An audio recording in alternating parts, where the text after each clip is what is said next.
Et avec nous ce soir, Laurence Vallée, journaliste à boursier.com. Bonsoir. Bonsoir Loïc. Alors ce soir, c'est en baisse à Wall Street. Oui, au lendemain d'un net rebond, les indices américains se sont essoufflés. Le Dow Jones termine en repli d'1,5%, 16 254 points. Le Nasdaq recule, lui, d'1,2%, 4 757 points. C'est donc la prudence qui règne à l'approche de la réunion monétaire de la Réserve fédérale américaine. Elle se tiendra les 16 et 17 septembre prochains, d'autant que les offres d'emploi aux États-Unis ont bondi à un niveau record en juillet. Une tension supplémentaire qui pourrait amener la Fed à relever ses taux la semaine prochaine.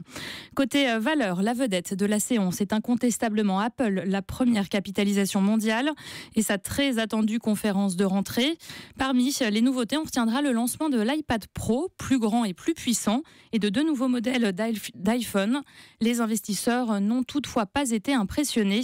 L'action Apple cède 1,9% en clôture.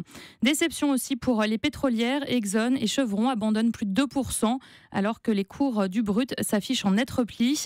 Gros rebond, à l'inverse, à retenir pour Netflix, plus 4,5%, après l'annonce de son lancement dans 4 pays d'Asie du Sud-Est. Et la bourse de Paris, de son côté, reste en pleine forme. Effectivement, la reprise se prolonge sur le marché parisien. C'est même une 3e séance consécutive de hausse pour le CAC 40, qui gagne encore 1,44%, 4 665 points en clôture, soutenu par la bonne tenue des marchés asiatiques. Et la remontée se poursuit pour les valeurs cycliques. L'automobile, à nouveau très recherchée. Valeo termine encore en tête des hausses du CAC 40, plus 3,4%. Renault s'adjuge 2,8% et Peugeot, plus 1,8%. Et puis la construction, bien orientée aussi avec Lafarge Holcim en hausse de plus de 3%. Et Vinci gagne un peu plus de 2%.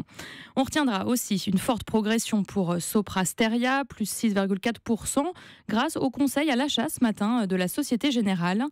Et au chapitre des baisses, elles sont rares ce soir. On retrouve tout de même Alstom, moins 0,2%, et ST Microelectronics qui cède près de 4%, pénalisé par l'avertissement de l'un de ses concurrents.